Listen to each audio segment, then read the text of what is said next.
gobol ka tirsan 18 gobol ee Jamhuuriyadda Soomaaliya waxa uuna dhacaa koonfurta Soomaaliya. Gobolkani waxaa mara webiga Shabeelle iyo Badweynta Hindiya oo dhinac marta. Magaala madaxda gobolkana Shabeellada Dhexe waa Jowhar. Intaanu barnaamijku galin aan kaga hadlaynay baro goboladaada, waxaan maanta ku soo qaadanaynaa Shabeellada Hoose, balse intaan gudaha u galin waxaan idinka codsanaynaa inaad noo subscribe-daan oo noo like-gareysaan. haddii aad hore u joogtana aad noo like-gareyso oo aad share-gareyso asxaabtaadana aad la wadaagto. haatan igula soo dhawaada insha Allah.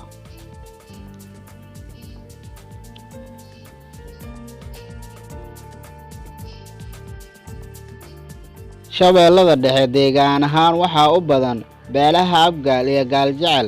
qabiilada dega oo kalena waa ay jiraan sida Jarweerweyne, Moobleen iyo Hilibe. Abgaal waxaa deegaan u ah dhammaan dhinaca xeebta oo loo yaqaano Deexda. sidoo kale deegaanada ku teedsan webiga Shabeelle oo loo yaqaano Jiin Webi ayaa waxaa beelaha Abgaal si qaas ah ula dega beesha Jarweerweyne. dhulkaasi oo ka mid ah ama dhulkaasi oo baaxadiisu ay dheer tahay masaafo ka badan 100 kiiloomitir ayaa ah deegaan ku fiican beerashada.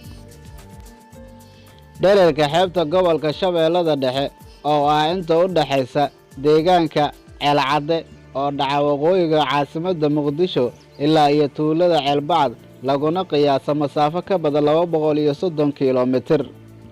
degmooyin xeebeedka gobolka ayaa ah Warshiiq iyo Cadalle, tuulooyin hoos yimaada. sidoo kale degmooyinka uu gobolka Shabeellada Dhexe ka kooban yahay ayaa ah Jowhar, Jilayle, Balcad, Mahadaay, Cadalle, Warshiiq, Raagaceelle, Aadan Yabaal iyo Runirgood.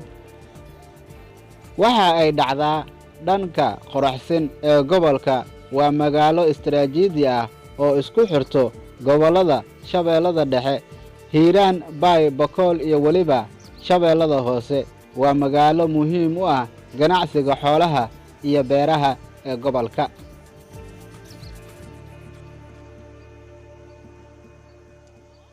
waxyaabaha gobolka Shabeellada Dhexe laga xusi karo uu xuduud la leeyahay 4 gobol ee kala ah Hiiraan, Shabeellada Hoose, Banaadir iyo Galgaduud. Shabeellada Dhexe waxa uu dhanka qorax ka soo baxa daris kala yahay Badweynta Hindiya. dhaqaalaha gobolka Shabeellada Dhexe waxa uu ku xiran yahay beeraha, xoolaha iyo kalluumaysiga. waana gobol weyn oo leh bad iyo bari aad u barwaaqo ah. gobolku waxa uu sidoo kale caan ku yahay inuu ahaa gobolkii ugu horeeyay ee jamhuuriyadda oo bariis lagu beero iyo inuu lahaa warshado wax soo saar lah sida tandharka iyo sokorta ee Jowhar.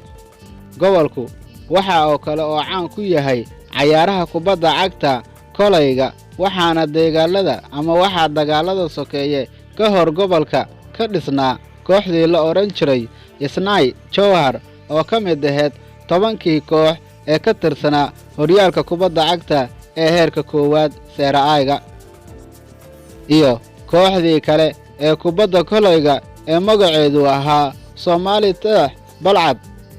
sidoo kale xulka gobolka Shabeellada Dhexe ayaa sanadku markuu ahaa 1987 ku guuleystay horyaalka kubadda cagta ee gobolada Soomaaliya kadib markii ay koob loo dhigay gobolada dalka ay cayaartii kama dambaysta oo finaalka ahayd 1-0 kaga guuleysteen xulkii ka soo horjeeday gobolka Waqooyi Galbeed.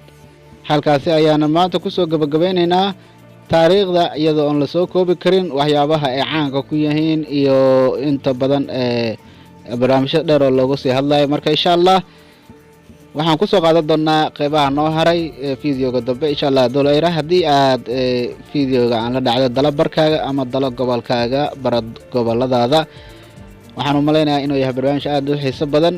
aad ka heli doontaan leega iyo shawgaraabka gambaleelkana inaad furataan ha ilaabina. salaamullaahi calaykum waraxmatullaahi wabarakaatuh.